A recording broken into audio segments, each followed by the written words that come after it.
Hello everyone, আসসালামু আলাইকুম। সকলকে all job news and education চ্যানেলে স্বাগত জানাই। চলে আসলাম নতুন একটি ভিডিও নিয়ে। ভিডিও শুরুর প্রথমে বলে রাখি, যারা আমার চ্যানেলে নতুন দয়া করে আমার চ্যানেলটি সাবস্ক্রাইব করে দিতে ভুলবেন না। যারা ইতিমধ্যে দিয়েছেন তাদেরকে জানাই অসংখ্য ধন্যবাদ।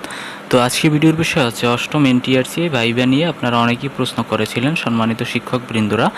তো আপনাদের ভাইভা পরীক্ষা কবে অনুষ্ঠিত হতে যাচ্ছে এ বিষয়ে কিন্তু শিক্ষামন্ত্রী একটি আপডেট দিয়েছে। এখানে বলা হয়েছে, শিক্ষা এবং প্রাথমিক ও গণশিক্ষা মন্ত্রী ডক্টর আনম এহসানুল হক মিলন বলেছেন, প্রতিষ্ঠান প্রদান ভাইভা আগামী 2 সপ্তাহের মধ্যে নেওয়া হবে।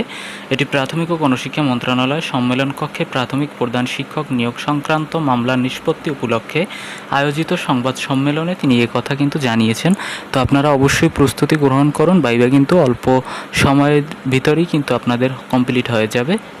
সংবাদ সম্মেলনে তিনি আরও বলেন, প্রতিষ্ঠান প্রধান নিয়োগের মামলা গত পরশুদিন স্টে অর্ডার পেয়েছি 3 মাসের, সেটাও আমাদের অ্যাটর্নি জেনারেল সাহেব ভ্যাকেট করে দেবেন। আমাদের প্রতিষ্ঠান প্রধান নিয়োগ পরীক্ষার ভাইভা আগামী 2 সপ্তাহে শুরু হবে।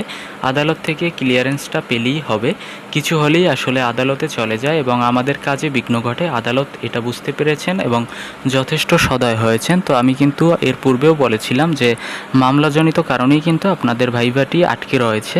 তো অবশ্যই কিন্তু যেহেতু শিক্ষামন্ত্রী আশ্বাস দিয়েছেন, তো অবশ্যই যেহেতু বলেছেন 2 সপ্তাহের কথা, তো অবশ্যই কিন্তু 2 সপ্তাহের ভিতরেই আপনাদের ভাইভাটি সম্পন্ন হবার সম্ভাবনা রয়েছে।